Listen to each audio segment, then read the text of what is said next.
hunt hungry.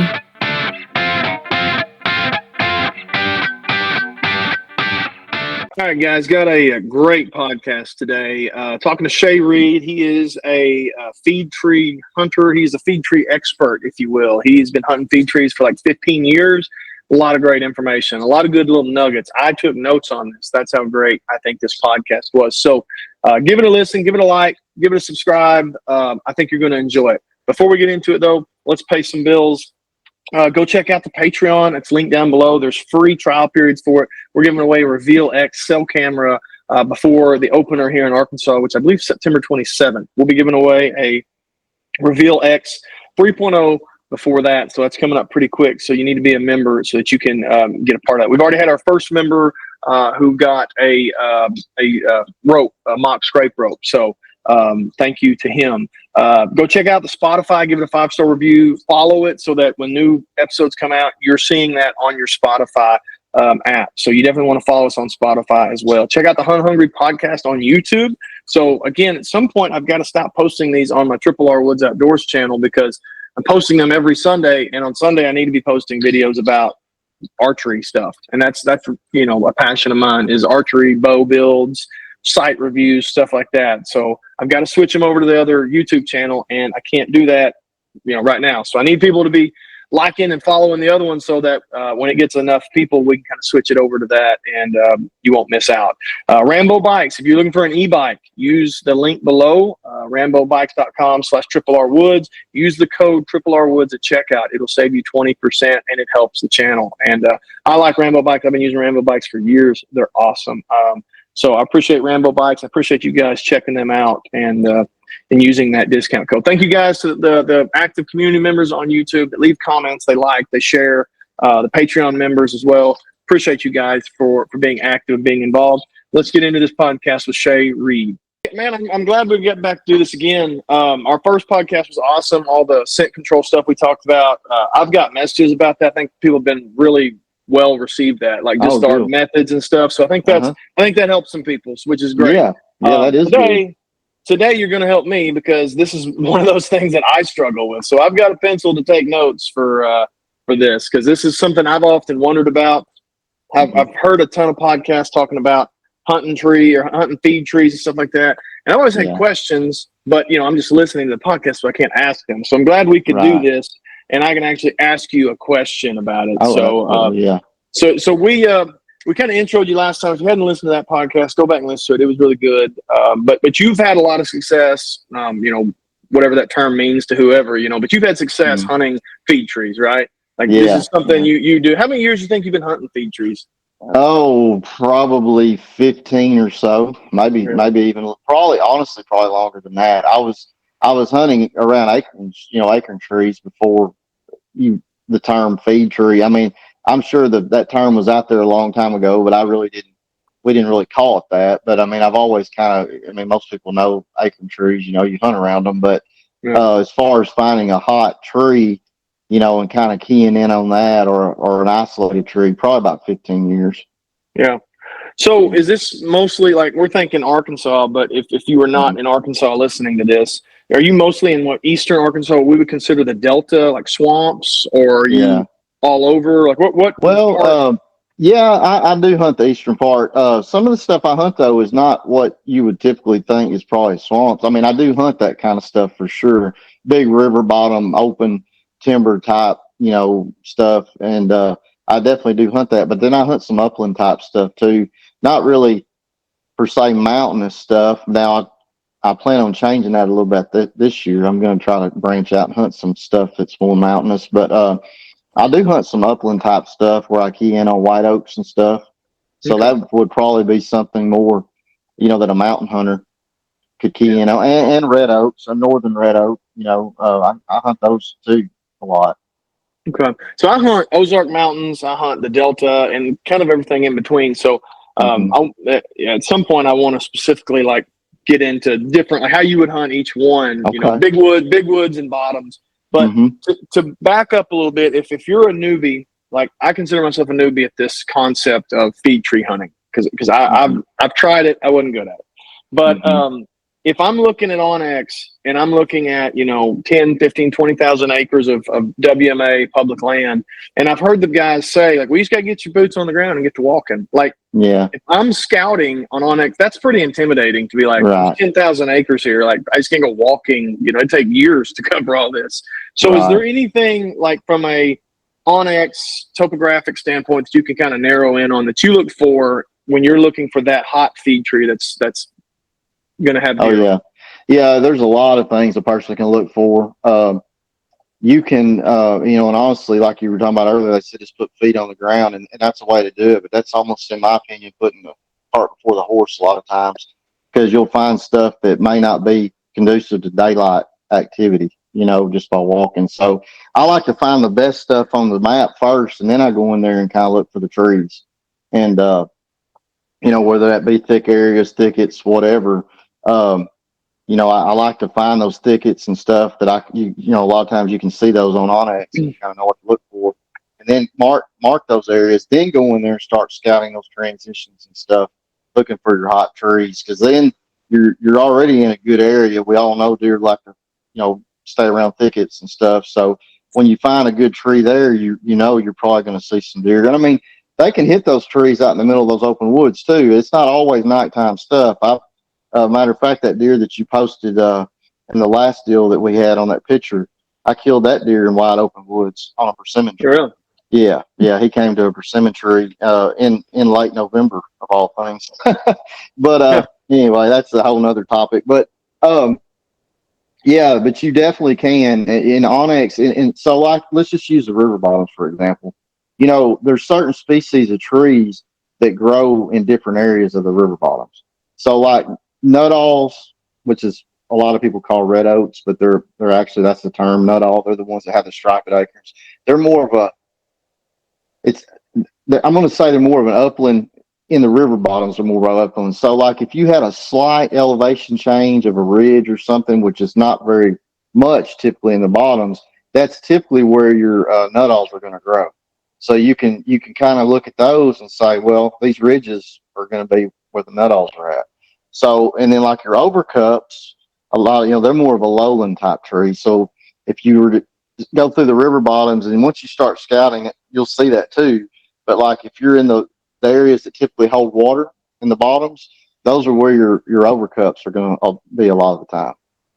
So you can kind of use that to your knowledge, to when you're looking on Onyx, you can say, okay, well, if it's the time of the year I need to be hunting an overcup, I need to be looking at these lowland type areas. If it's a place, a time when the nuttalls start falling, which is really, honestly, a nuttall a lot of times will start falling kind of early, and a lot of times they'll even be dropping up into late December. So there's a huge drop time on nuttalls. That's probably one of the main reasons that people target those species of trees so much in the river bottoms.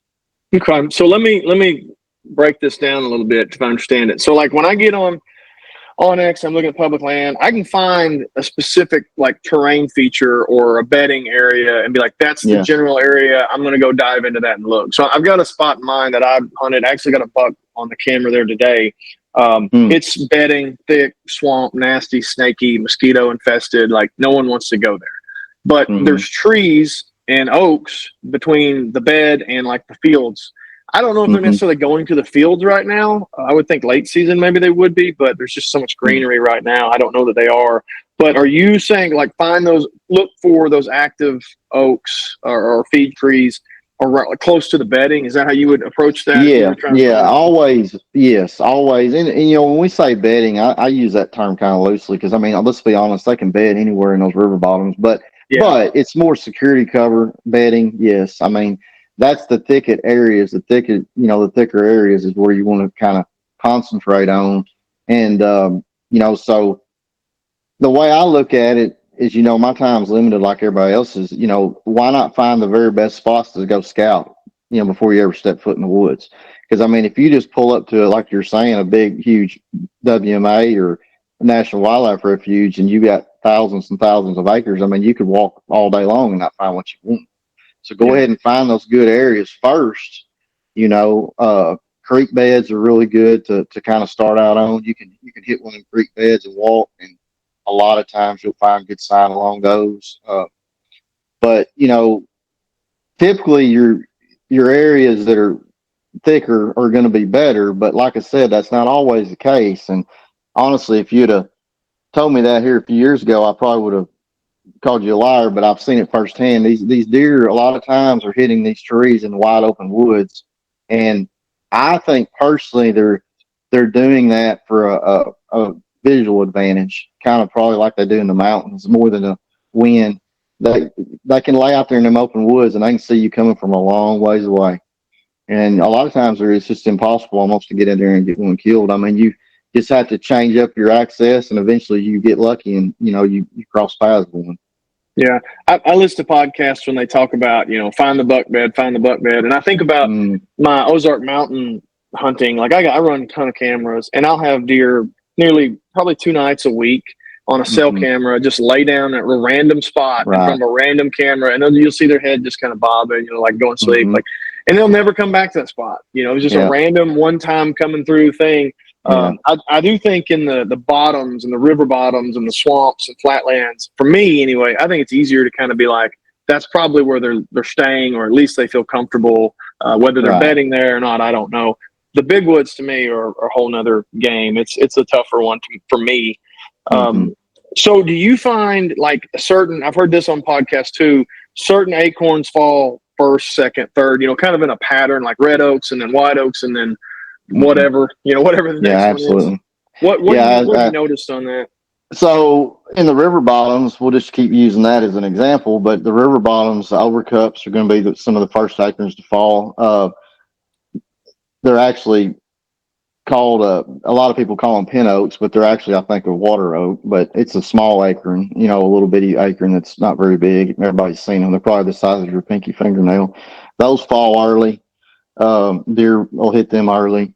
Some of the swamp, I think they're called swamp chestnuts. They look like a big, huge white oak. They'll fall. They're actually in the white oak family. So those are some of the things that you can target, and soft mass, persimmon, stuff like that early.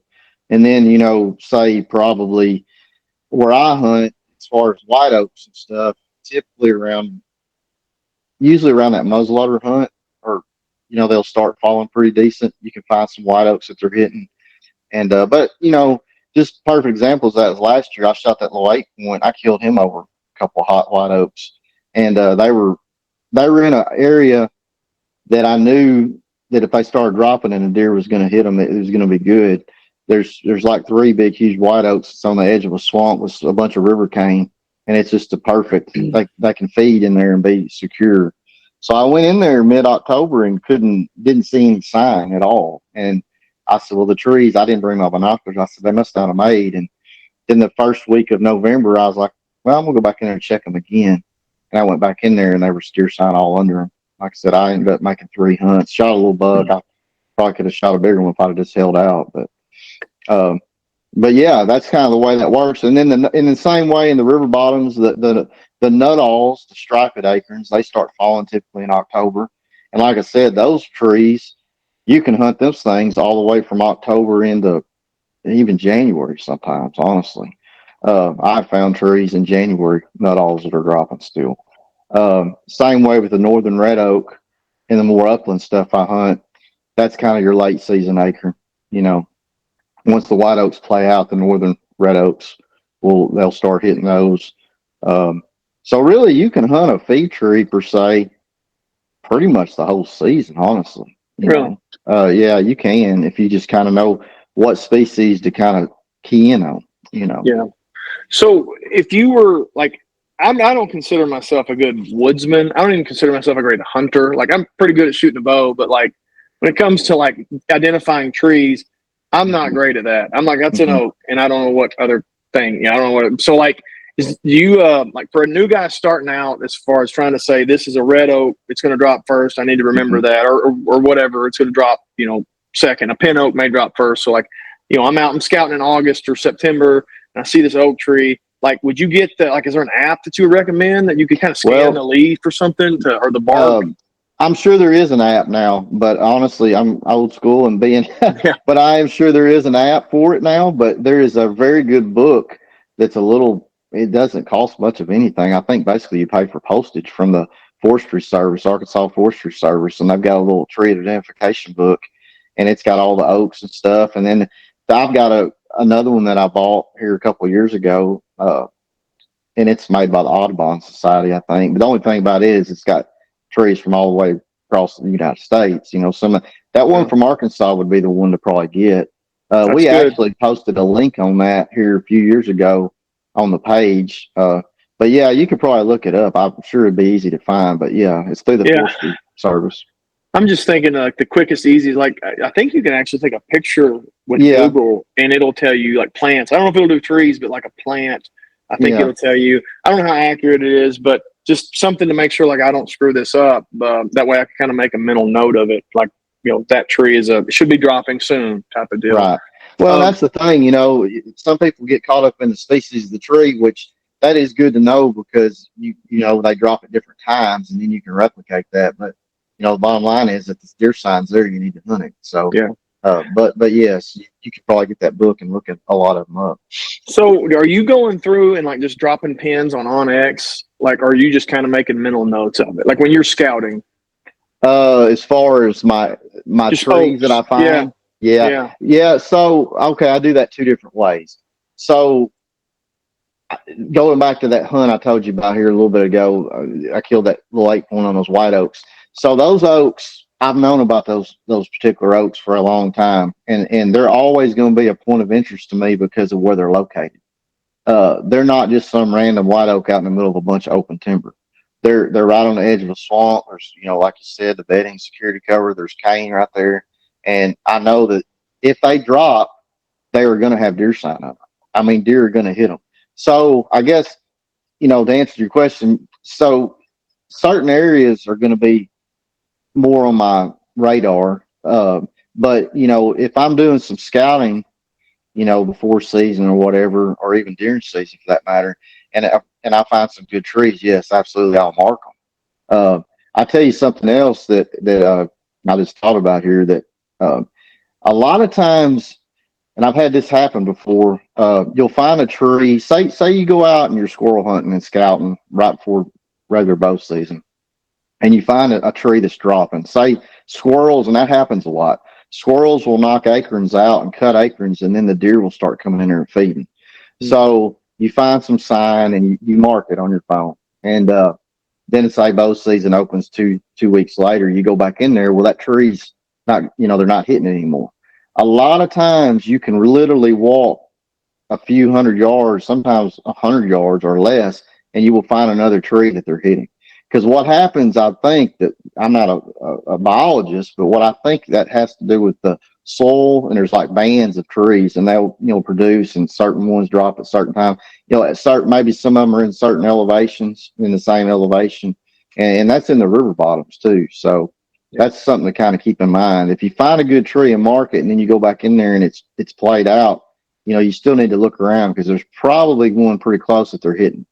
Yeah, I've heard the theory that like the pH balance and the acidity of your soil affects the flavor of the acorns or the whatever, your grass or whatever it is affects that. Now I don't know how anybody would know that, but I've heard that theory before. So I'll tell you something else that's very, very important in my mind. I seek out big trees always. So the bigger the tree, typically, from what I've found, the better. Those big, huge, mature, you know, whether it be a white oak or a nut-all, whatever, those big towering trees, they seem like they draw deer better. And that's really important, especially when you got a lot of other acorns on the ground. Well, that was my next question. I was going to ask you, like, do you prefer a big, like, huge, mature one that you can't get your climber or saddle around? Or do you want like a basketball size one? Like what? So you want the big one? Yes, always. Okay. And I'm not saying that, you know, they won't hit a smaller tree. They will, but that's something to key in on. And my personal opinion on that, there again, I'm not a biologist or anything, but I think a lot of it has to do with drop time. They have a lot more acorns. They're a bigger tree. So they drop acorns for a longer period of time. It's just like if you put a corn pile out and you put corn out there for a couple of days, you know, you may have a deer here and there, but you put corn in there and you do it for 2 or 3 weeks, you're going to have a lot of different deer coming to it. And that's kind of the same that's kind of what I think happens with these rigger trees. Yeah. And you can hunt them longer, because they got more acres. So we probably should have mentioned this early. If you're like I said, I started out talking about, like, if you're a newbie rookie to this, how do you know if a tree is the tree? Like, if you're walking through the woods, you see an oak tree, like, how do I know, like, oh man, this one's on fire? Yeah. Well, and I mean, I know this has been talked about a lot, and this is absolutely a surefire way to know. I mean, there will be trees that you find that are absolutely tore up underneath them, and it looks like a hog has been rooting, and there'll be droppings, and you'll see split acorns, and you'll see where they chewed and they pop the caps off of them. And there's just a lot of sign. I mean, I have seen trees that literally, they look like, I mean, they had the ground, they had it was worn down into the ground under the cat or the drip line of the tree. There was just so much deer traffic. Trails looking like wagon wheels coming to one tree. But I say all that, and I think a lot of people get caught up in that, thinking that they have to find a tree like that or it's not worth messing with. And that's just not the case. I've killed a lot of deer over trees that guys would probably look at them and just say, well, there's a little sign here, but I got to find that sign that everybody tells me I need to find, where it's just worn in the ground and it's just, like hogs have been rooting and stuff. And I mean, granted, that's what we all would love to find, but you got to, I think a lot of that has to do with deer densities too.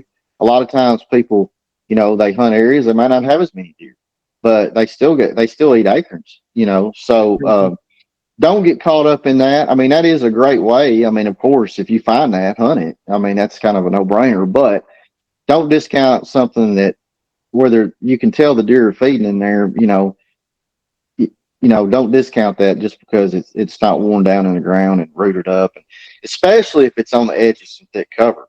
That, that really would be, like a green light. Hey, I need to hunt here, or inside thick cover.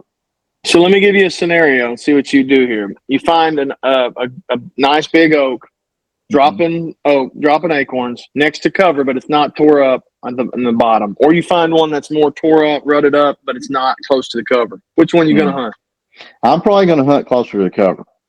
That's just me being that I know the places that I hunt. A lot of times those deer just relate to that cover for daylight movement.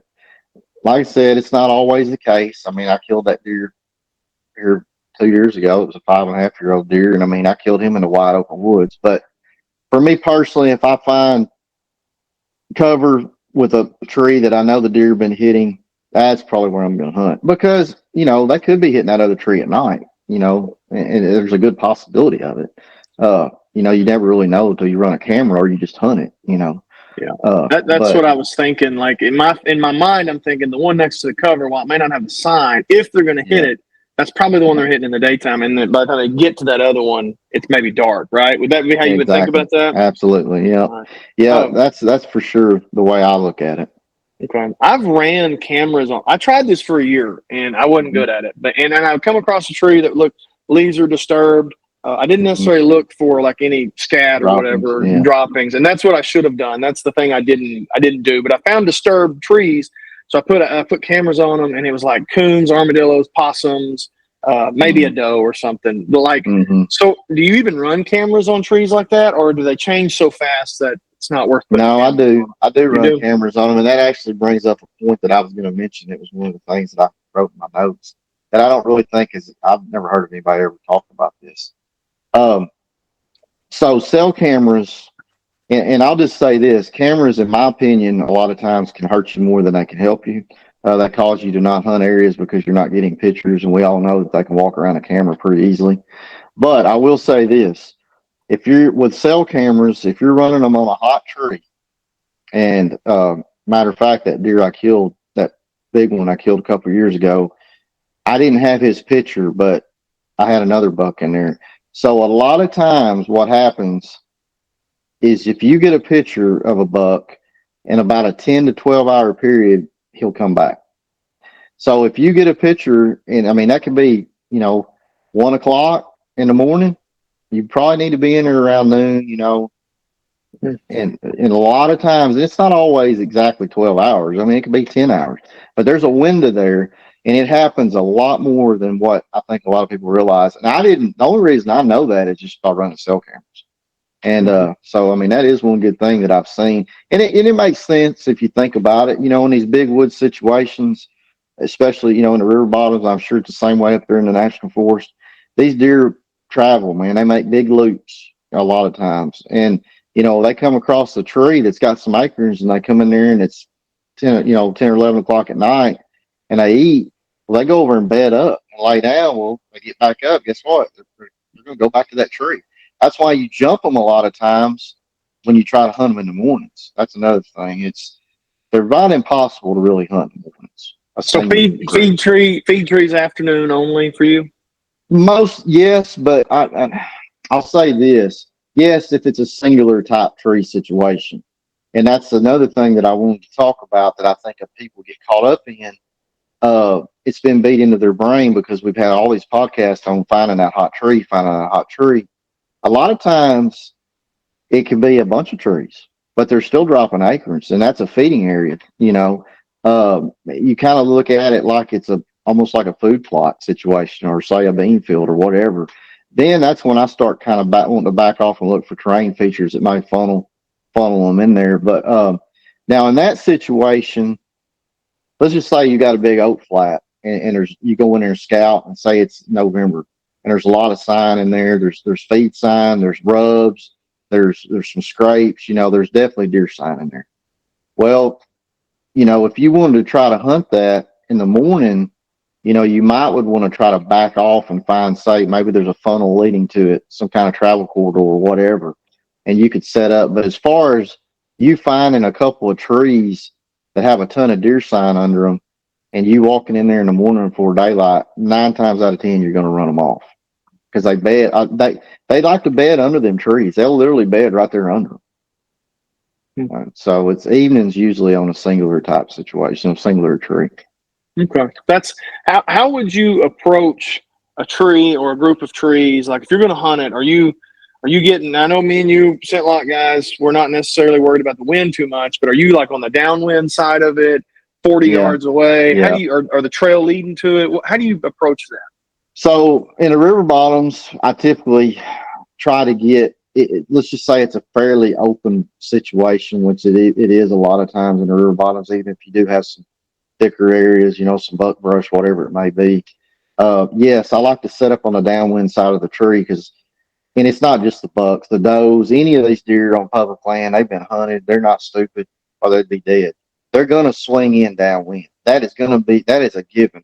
About the only time that's not going to happen is if a buck was chasing a doe and she run by the tree and, she was just running through there, or a yearling or something. But a doe, if she's got some age on her and a buck, they're going to swing in downwind. That's just what they do.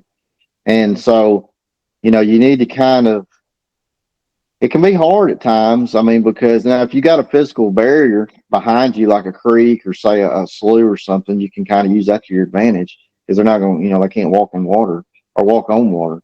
So you can use that to your advantage. But I'll be honest with you, and that's one of the reasons I'm a big believer in scent control. It just helps. It makes everything a lot easier because those deer are going to swing downwind, and it's not just a feed tree. They do that in scrapes. They do that on most everything they do. Yeah. So if you can be scent free as possible, you're going to have better success. But yeah, it just depends. You talking about how far I set up on the tree. I've shot some deer with a recurve over feed trees, and I've shot them with a bunch with a compound. But of course, with a recurve, with me, I'm not a great shot. So 15 and in, and I like to have them at 10, which I don't hunt with a recurve much, but I do occasionally. But I may sit right up under the, right there on the edge of the canopy because I want that real close shot. But with a compound, I'm going to back off of it. There's really no need to get that close. Because I'll tell you another thing you run into when you hunt right there on it like that, they come in there and start feeding, and I know you've seen this. I mean, they'll eat acorns, they'll look up. They'll eat acorns, they'll look up.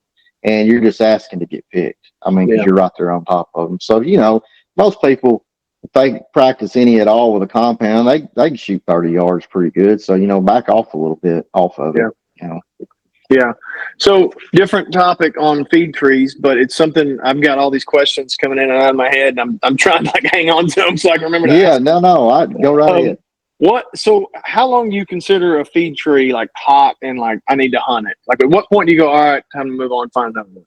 When I quit seeing deer. Yeah. That's a good Yeah. answer. And I do that with everything that I do, and me and a buddy were just talking about this day before yesterday. And, I just hunt. And why move when you're seeing deer?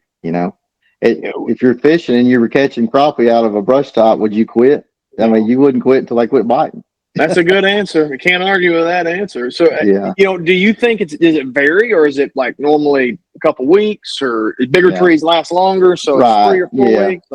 Well, there's some factors that play into that. Bigger trees, like I said, definitely have a longer drop time, so you're going to be able to hunt them longer. And sometimes, you might find a tree that they're hitting pretty good, and you hunt it, and you might get to go in there maybe one other time and hunt it, and then say you're a weekend warrior, you don't get to go back until the next weekend. Well, it may not be any good anymore, and you can usually tell. I mean, not always, but the best way to tell is just to hunt it. I mean, it sucks to burn a day like that, but I will say this, a lot of that has to do with scent too, and we keep going back to that, but it's just so important. I mean, when you're doing the things that we do for scent control, you can hunt them spots over and over and over, and you will keep seeing deer. I had an area that I was hunting. We may have talked about this. I can't remember in this last podcast, but it was a feed tree situation. I didn't have one particular tree that I was sitting over every single time, but I mean, there was some nut-alls in there dropping on the edge of a thicket and the river bottoms. And I hunted that area. This was in December. I hunted that area for around, I think I made 13 sits and saw 85 deer. Wow. And I didn't move over a 300 to 400 yard area. And now I didn't kill a big deer. I saw a couple of big ones. I mean, I had a big 160-inch deer, but he's just out of range. And could have killed a bunch of little ones. But so, that's just the thing. If your scent control is right, you can keep hunting those areas a lot more than what people think or tell you, at least on podcasts. Yeah. So if as you get closer to the rut, do you change at all, or do you just keep hunting feed trees? I do some. There again, the feed trees are always kind of there. You know what I'm saying? I mean, the acorns, you hunt a ridge, you hunt a funnel. That deer I shot last year that I didn't find was a good example of that. He was working a ridge. There was a ridge that I had picked out, and there was a lot of post oak acorn trees on it. They're dropping these post oaks, and they were just all falling. I mean, there was a bunch of them. It wasn't like one particular tree they were hitting. But you go walking through the top of that ridge, which there was sign all down it anyway. It's November or late November, early December. But there were scrapes and rubs all down the ridge. But you could tell deer were feeding in there too, their leaves. And that's another thing you could do a lot of times. You can get under a tree if it's kind of suspect. You see the little pot mark holes where their hooves go down. You can even take those leaves and rake them back, and you can take your fingers and feel the indentions of the hoof. So you can check trees. If you look, say, well, I don't know, maybe that was a squirrel or armadillo. You can get down there and actually rake them leaves back and check them and feel the indentions. But those deer were traveling that ridge, and there was a funnel situation. I had two creeks. There's a creek on either side of the ridge, and they made two big oxbow bends. Basically, it was like an hourglass is what it looked like. Mm-hmm. So I had a 40-yard gap across the top I could shoot. And but yeah, I mean, the feed trees were still there. They were on those. The does were on that ridge to feed. So it wasn't just one particular tree, but So it sounds like if you're doing it like you're talking about, where it's like I'm going to find a terrain feature or bedding, and then I'm going to find the tree around that bedding. The terrain feature is still the place to be. The funnel or whatever, the bedding is still a place to be anyway. So. Right. Like, I mean, they still got to eat, right? Even in November. Right. So, I mean, it seems like you're saying, you could just go ahead and keep hunting that stuff. It's not gonna be a bad idea, right? Is that what you're saying? No, yeah, exactly. Well, the does are it's the rut, so you want to be where the does are at. So if the does are feeding it, I mean, that same thing could go for the singular tree too, though. I mean, well, that little deer that I killed at 8 Point. He was chasing a doe. He come in there. I mean, he wasn't like, it was the first week of November. He wasn't like just really after her, but he was definitely coming in there. So the does they come in there and started feeding first, and then here he come. And, so I mean, it was, they were coming to that white oak tree, and he come in there too. So. Yeah. Early season, do you notice it being just a lot of does coming to feed trees and then the bucks are at night, or does it matter? Well, a lot of it depends on the location early season, I would say, because the bucks are not traveling near as much as, as they will come cooler weather. Honestly, that's a lot of it, I think, just the cooler weather, but in the rut too. But uh, yeah, to get daylight, to get some daylight action early on bucks, you're gonna have to be you're gonna have to be in some thick cover. You're gonna have to find a spot that's got a tree, like maybe inside a bedding area, or very, very close to a bedding area, thicket, whatever. And but I do find those places. Matter of fact, I hope to kill one during the velvet hunt, doing just that. So Me too. As I got a yeah. nice spot in my mind, I'm like, that sounds perfect for this hunt. Oh, absolutely. And that's the thing, which that's a whole other topic. But early season, I haven't killed one. I'll be honest with you, I haven't killed a buck real early on a feed tree, but I know it can be done because I've had several close encounters. The problem you run into it with is a bed so close to them, and it's Mhm. just kind of hard to get in there without jumping them a lot of times. Yeah, that But makes it can happen. yeah, that makes sense. That early they're just going to bed and they just want to get up and they ain't moving much till the sun goes down. I mean, No, that's I've no. seen that too. So I actually forgot about this question, and it came back to me, and I don't want to skip it. But do you notice, like, from year to year to year, are you like, man, that ridge drops the first week of October or whatever? And you're like, I'm gonna go check that. And that's Yeah. you just kind of need to build that historical data. Yep. Yep, So, absolutely.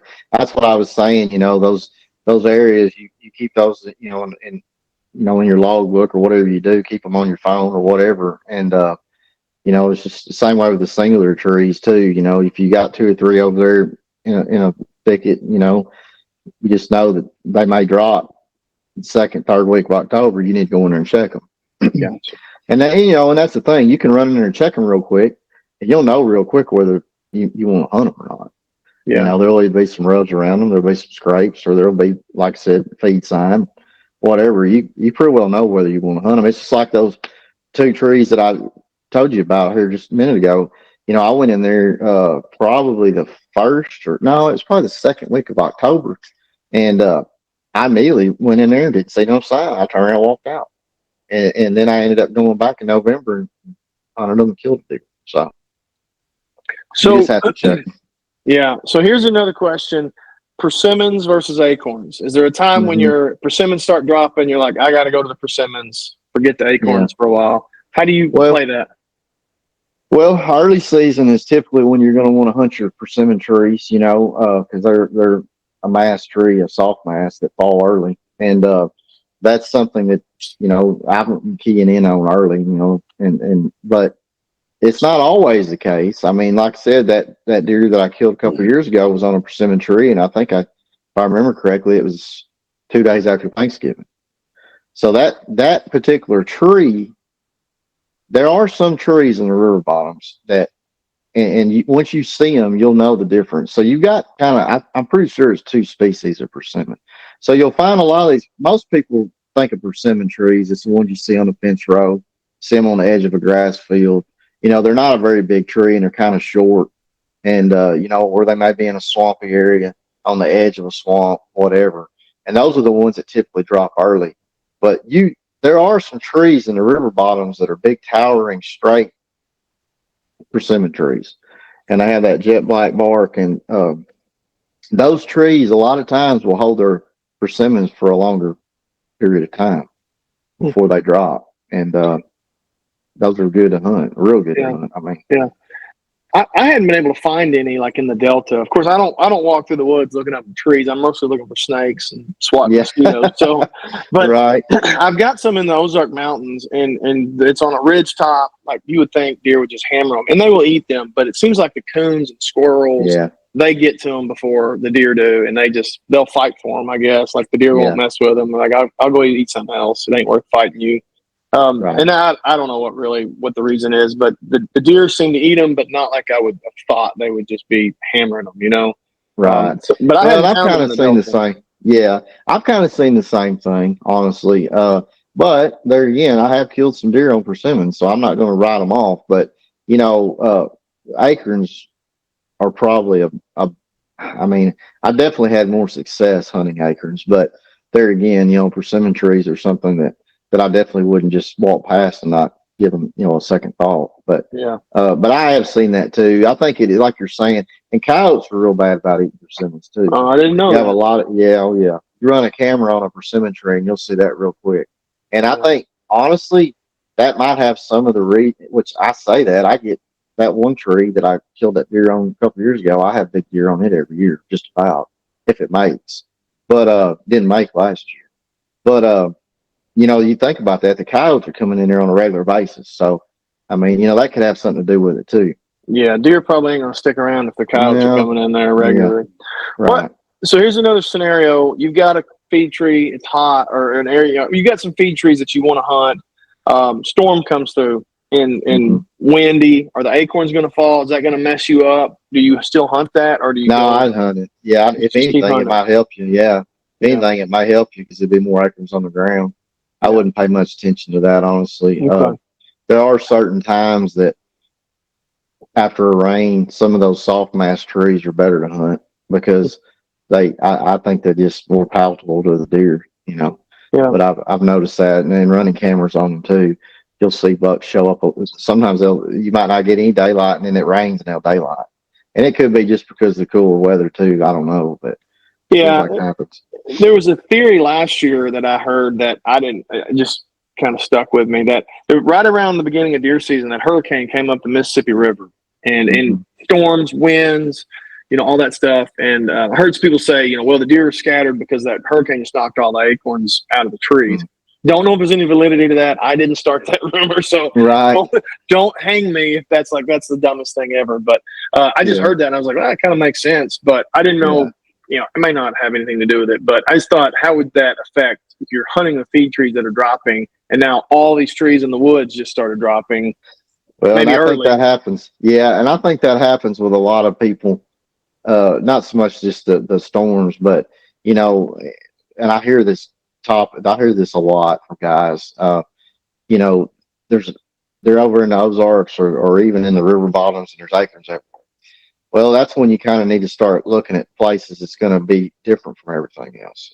Say a thicket, something that's that's going to be a little more. It would be conducive to daylight movement, I guess is what I'm trying to say. So, or a big tree. Maybe you found a big, huge tree. It's by itself and it's over there in the edge of a CRP field. I mean, something like that. Well, that leads into my next question, which was mountains. We'll take Ozark, Ouachita Mountains, which people in Colorado laugh at us, but there are mountains. And then you've got the bottoms and the river bottoms. What would you do in the Ozark Mountains if you're in the feed tree method? I mean, if you're going to try to hunt like that in the Ozarks, what would you do? Well, I'll be perfectly honest with you. I've never hunted the Ozarks, but I plan on doing a little bit this year. I mean, I've been up there before, of course, but I think what I would personally probably do, I don't know that you would find, and I think that's what gets a lot of people, and I know it is because I've heard them talk about it on my Facebook page. They live up there, and that's what they hunt, and they say, man, I've been looking for that feed tree. I can't find it, though. I just don't see that sign under that tree. So, and a lot of that probably has to do with deer densities too, maybe. But I think I would. The feed trees still. I mean, you still hunt them. Like we were talking about earlier. You find a ridge with acorns dropping, and you look, say, okay, well, here's a saddle, or here's a funnel I need to set up. They're going to be going to these oaks, and that's kind of how I would probably hunt them. The dog's yapping in the background there. I don't know what the heck my dog's barking at. Anyway, I'll edit that out. But so my next, Ozark Mountain wise. So it sounds like it's just like what you were saying, where you're going to find the terrain feature and then narrow it down even further with like this 20 to 40 yard area is the hot tree if you can find that in there. Absolutely. Yeah, I've never found a feed tree. I mean, the ground is hard. It's just rocks, rough. They don't leave like the footprints and stuff because it's just so rocky and rough. And it's hard to just walk and like I can cover way more ground in the Delta as opposed to what I can cover when I go to the Ozarks. Just walking and just covering ground. But I mean, that's basically what we do. We have ridge points, saddles, the thick stuff, get close to it. all that Maybe type a of cedar stuff. thicket or something on a ridge, and hunt that transition. Yeah. Got some white oaks dropping or something. Yeah. Have you ever just gone in the woods and listened to see if you could hear them dropping? Yeah, you hear people say it Yeah. sounds like rain, but I've never heard that. So Oh yeah, absolutely, absolutely, and that's birds will knock them down, squirrels. But yeah, when you find that tree that those you hear guys talking about, it's just wore out usually.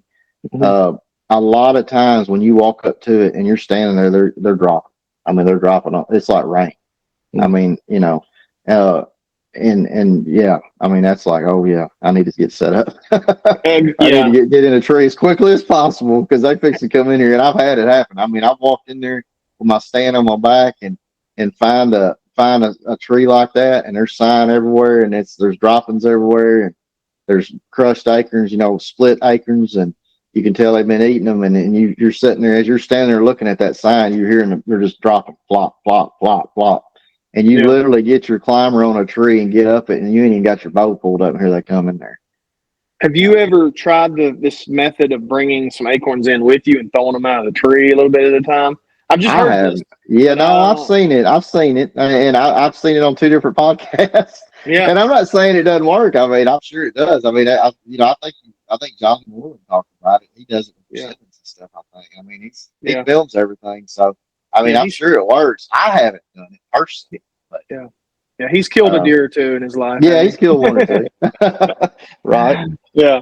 So I got, man, there's just so many things there's so many questions I've had that have come and gone. But the main thing, I guess, if somebody's starting out, they're new to this, they didn't really Mhm.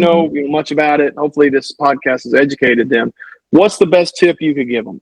Like to help them have a good, successful year. What would be your best number one tip? As far as feed trees, Feed tree, hunting feed yeah, trees. Yep. hunting feed trees.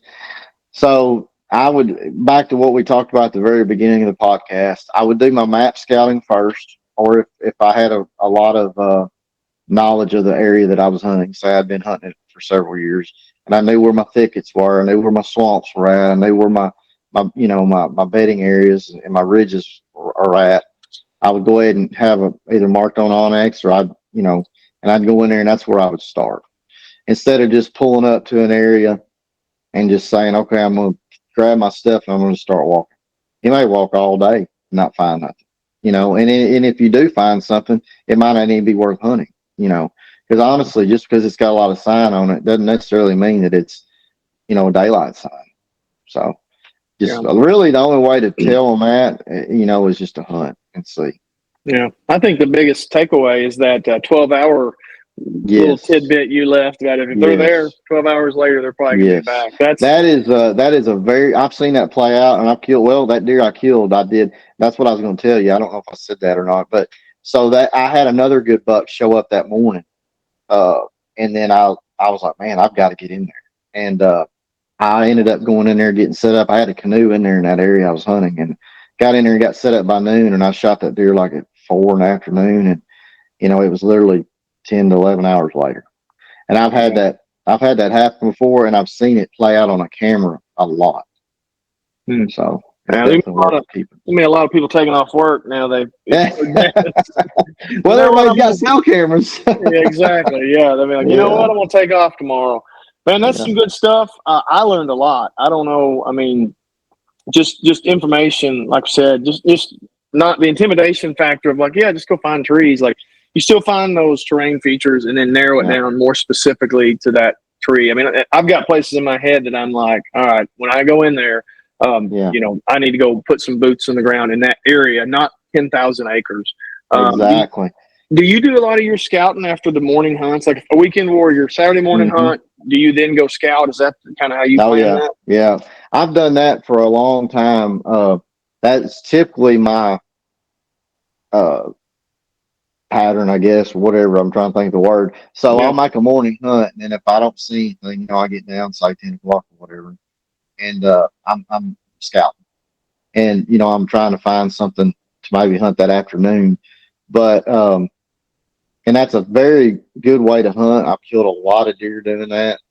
But you can also do it the other way, which is kind of like what I was talking about is finding, having these spots that are going to be good at certain times of the year. So like, you got 10 different trees that you know about either by previous experience hunting them at different, at different times of the year, or say you found them scouting postseason, preseason, whatever. I prefer postseason as far as that goes, but you can see a lot of that old sign. It's a lot easier. It's just easier to find than walking around out there in a hot summer. But you find these spots and you've marked them on Onyx. You got everything marked, and then you go in there, a week or two before season and just make a little quick run through, and you say, okay, that tree's got acorns on it, or whatever. Maybe it's got persimmons, and then you say, well, I need to wait. That white oak, of course, we're in the Delta, or where I hunt over there by the Delta. They're not going to drop the very first week of season, but you see they got acorns, so you're like, well, I need to come back in here, third week of October and check them again. So you can be a lot more efficient that way, especially if you're limited on time, which most people are nowadays. Because the thing about it is, that's what a lot of guys talk about that are big tree guys. And don't get me wrong, that works. I've done it for a long time, but it was when I lived over there and I had a lot more time. I live in Little Rock now. I don't live over there, so you may only get to hunt. Say you only get to hunt a weekend. You may get to hunt 2 days. Well, you go over and you make a morning hunt, and then you walk around all day and you don't find nothing. Well, you didn't hunt that afternoon. Well, then you go back the next day and, same thing. So why not already have those good spots picked out ahead of time? Yeah. And if you need to have a bunch of them because things happen. People come in there, somebody may be in there hunting already or whatever.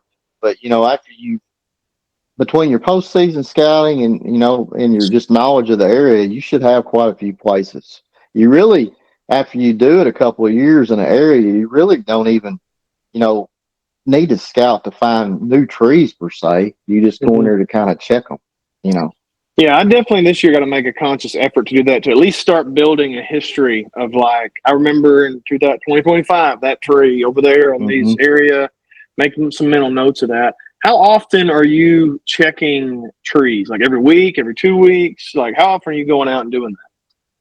Well, I try to check them, well, if I'm going to do it just like you're talking about, as far as with the stand on my back, I'm going to do it, probably every time I go, just because I'm looking for the freshest sign. But if I've got a bunch of areas marked, through previous hunting scouting experience, I'll really just go in there and check them before season to see if they've got fruit or see if they've got acorns on them. And I always carry binoculars. That's another tip. Carry binoculars, because you can look up in those trees with your bare eyes a lot of times and think that they don't have nothing, and they do, But just and then kind of knowing when they're going to drop and go back in there and check them, at those times. And don't write a spot off just because you go in there and there's not sign under it that day. Go back in there and check it again, because it could get hot. Yeah. Perfect example was that spot last year. I went in there early and scouted, and there wasn't any sign in there. I could have easily just said, well, I'm not going to go back in there, but I went back in there, the first week of November, and it was hot. So, yeah. When do you think the first trees start falling? Like you said, they're not normally the first week of season. Well, the white oaks don't. Now in the river bottoms, well, even that more upland stuff that I hunt over there, the pin oaks, well, people call them pin oaks. They're actually water oaks. The water oaks and the overcup are going to be 2 acorn species that I could target the first week of regular bow season. Okay. Now there might not be many of them dropping. You may have to walk a long ways before you finally find one. But a lot of times, if you've done your scouting, and you could even go in there before deer season and scout around and find a tree that's not really dropping yet, but squirrels are cutting, and then you could see deer sign under that. So active squirrels running around making racket. That's a good sign for you. Oh, absolutely. Yeah. If they're up in that tree going, coons too. Coons will eat those acorns too.